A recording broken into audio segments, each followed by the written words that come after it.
अस्वीकरण। इस चैनल पर दिखाई जाने वाली सभी कहानियां काल्पनिक हैं और इनका किसी भी वास्तविक घटना या कथा से कोई संबंध नहीं है। हर कहानी के पीछे छुपा होता है एक अंधेरा सच। क्या आप उसे जानने की हिम्मत रखते हैं? Welcome to my YouTube channel it's mystical stories. कहानी का नाम है गूंजती दीवार का सच। प्रिया और रोहन ने एक पुराने अपार्टमेंट में कदम रखा, जहां हर कोने में एक अजीब सी खामोशी और नमी की गंध थी। उनके बेडरूम की एक दीवार नई प्लास्टर की गई थी, एकदम सपाट। लेकिन प्रिया को उस पर एक अजीब सी अनदेखी परत महसूस हुई। यह दीवार कुछ छिपा रही थी। हवा अचानक और ठंडी हो गई थी, जैसे किसी अदृश्य दरार से आती हो। प्रिया की रीढ़ की हड्डी में सिहरन दौड़ गई। रात के सन्नाटे में जब रोहन गहरी नींद में था, मुझे दीवार से फुसफुसाहट सुनाई दी, बहुत धीमी, जैसे कोई मुझसे ही बात कर रहा हो। पहले तो मैंने सोचा यह मेरे मन का वहम है, नींद की कमी या नए घर का तनाव। लेकिन फुसफुसाहटें थी, मेरी ही आवाज में। वो आवाजें इतनी अजीब थी, जैसे हवा में तैरती हुई कोई पुरानी यादें हों, जिन्हें मैं समझ नहीं पा रही थी। कुछ दिनों बाद फुसफुसाहटें ज्यादा साफ होने लगी। वो मेरी ही आवाज में थी। हमें आज देर हो जाएगी, खाने में क्या बनाऊं? ऐसी छोटी छोटी बातें जो मैंने अभी सोची भी नहीं थी। ये कैसे मुमकिन था? क्या दीवार मेरे दिमाग को पढ़ रही थी, या यह कोई भविष्य की गूंज थी, एक चेतावनी? फुसफुसाहटें इतनी डरावनी थी, जैसे कोई अदृश्य शक्ति हमारे जीवन की स्क्रिप्ट लिख रही हो, और मैं सिर्फ उसकी श्रोता थी।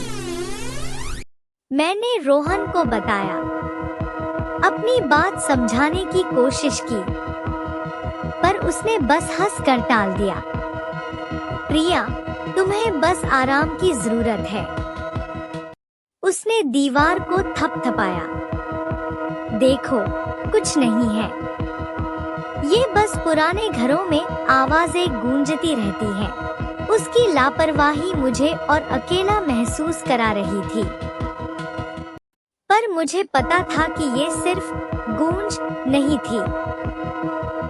ये मेरी ही आवाज में भविष्य की बातें थी, एक ऐसा सच जिसे कोई नहीं सुन पा रहा था, सिवाय मेरे। एक शाम फुसफुसाहट ने बताया, रोहन और मैं आज रात खाने पर झगड़ेंगे। उसकी नौकरी की परेशानी पर मेरे पेट में एक गांठ सी पड़ गई। मैंने रोहन से बात करने की कोशिश की, उसे शांत करने की, पर जैसे फुसफुसाहटें ही सब कुछ तय कर चुकी थी। कुछ देर बाद हम उसी बात पर झगड़ रहे थे। मेरे हाथ पैर ठंडे पड़ गए। ये सिर्फ आवाजें नहीं थी, ये एक भयावह सच था, जो हमारे हर कदम को नियंत्रित कर रहा था। मैंने फुसफुसाहटों के खिलाफ जाने की कोशिश की। अगर वो कहती कि मैं दरवाजा नहीं खोलूंगी, तो मैं उसे खोलने दौड़ती, पर यह कोशिश बेकार थी। मेरे हर प्रयास ने सिर्फ भविष्य को और तेजी से मेरे सामने ला दिया। मैं खुद को एक भयानक खेल का मोहरा समझने लगी। मुझे लगा जैसे दीवार की आंखें मुझे देख रही हैं, मेरे हर विचार को पढ़ रही हैं, और मुझे जानबूझकर इस पागलपन की ओर धकेल रही हैं। रोहन अब मेरी बात सुनकर चिढ़ने लगा था। प्रिया, यह सब तुम्हारा वहम है। तुम्हें डॉक्टर को दिखाना चाहिए। उसके शब्द मेरी उम्मीदों को तोड़ रहे थे। मैं जानती थी मैं पागल नहीं हो रही थी, पर उसकी बेरुखी मुझे और भी कमजोर बना रही थी। मेरा विश्वास टूट रहा था। जिस इंसान पर मैं सबसे ज्यादा भरोसा करती थी, वही मुझे अकेला छोड़ रहा था इस अंधकार में, इस गूंजती दीवार के साथ। फिर एक रात फुसफुसाहटों ने रोहन के गहरे राज बताए। उसकी नौकरी की अनिश्चितता, उसके मन के डर, वो सब जो उसने मुझसे कभी नहीं कहा था। फुसफुसाहटें और भी गहरी हो गई। मेरी अपनी सबसे छिपी हुई चिंताओं को आवाज देने लगी। मेरे अंदर के डर को, मेरे हर छोटे से छोटे विचार को। अगर आप प्रिया की जगह होते, जो अपने ही मन की आवाजें एक दीवार से सुन रही है और उसका साथी भी उसे नहीं समझ पा रहा, तो क्या आप उस दीवार को तोड़ने की हिम्मत करते? नीचे कमेंट्स में अपनी राय जरूर बताएं। मैं और बर्दाश्त नहीं कर सकी।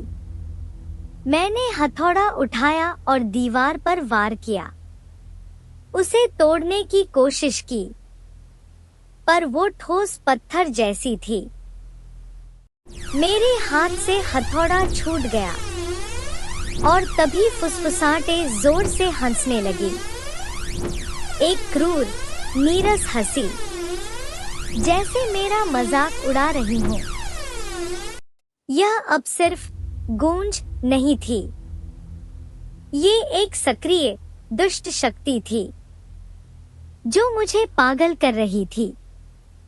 हर पल, हर सांस के साथ मैं रात रात भर नहीं सो पाती थी। मेरी आंखें दीवार पर टिकी रहती थी, हर छोटी से छोटी फुसफुसाहट का इंतजार करती थी। मेरा चेहरा पीला पड़ गया था, बाल बिखरे हुए थे। मैं खुद से ही बातें करती थी, दीवार से बहस करती थी। मुझे अकेला छोड़ दो। बाहर की दुनिया अब मेरे लिए बेमानी हो चुकी थी। मेरी सारी दुनिया उस एक दीवार के इर्द गिर्द सिमट कर रह गई थी। फिर एक रात फुसफुसाहटें भयानक हो गई। उन्होंने एक दुर्घटना की भविष्यवाणी की, एक ऐसी घटना जो हमारे जीवन को हमेशा के लिए बदल देती। मेरी सांस अटक गई।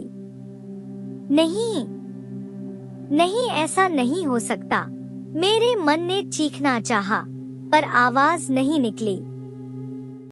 दीवार अब सिर्फ मेरे भविष्य की गूंज नहीं थी, वो मेरा अंत लिख रही थी। मैं पूरी तरह से उसकी गिरफ्त में आ चुकी थी। मैं रोहन के पास भागी, उसे झंझोड़ कर जगाया। तुम कुछ क्यों नहीं करते? यह दीवार हमें मार डालेगी। मेरी आवाज में सिर्फ पागलपन था। रोहन ने मुझे पकड़ लिया, उसकी आंखों में निराशा थी। प्रिया, तुम ठीक नहीं हो, तुम्हें मदद की जरूरत है। उसके शब्द मेरे दिमाग में चुभ रहे थे। मैं जानती थी मैं पागल नहीं थी, पर अब कोई भी मेरी बात पर विश्वास नहीं करता। मैं अकेली थी। जब फुसफुसाहटें अपने चरम पर थी, मेरे कानों में एक अजीब सी आवाज आई। एक बारीक, यांत्रिक क्लिक की आवाज, जो उन आवाजों के पीछे छिपी थी। यह एक नई आवाज थी, कृत्रिम, जैसे कोई मशीन काम कर रही हो। मेरे अंदर उम्मीद की एक नई किरण जगी। उस क्लिक की आवाज मुझे एक दिशा दे रही थी, एक संकेत कि यह सब सिर्फ मेरा वहम नहीं था, कुछ और भी था। उस क्लिक की आवाज एक पुरानी पेंटिंग के पीछे से आ रही थी।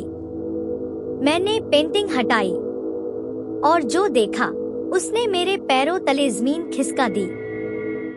दीवार में एक छोटा सा छेद था जहां से तार, माइक्रोफोन और छोटे स्पीकर जुड़े हुए थे। ये कोई भूत प्रेत नहीं था, ये एक सुनियोजित जाल था। मैं कांपती हुई उंगलियों से तारों को छूने लगी। यह सब झूठ था, मेरी सारी यातना एक निर्मम धोखा था। तभी दरवाजा खुला और रोहन अंदर आया। उसकी आंखों में एक अजीब सी चमक थी। तुम्हें यह मिल ही गया है ना प्रिया? उसकी आवाज में कोई अफसोस नहीं था। मेरे दिल में एक ठंडक दौड़ गई। यह सब तुमने किया?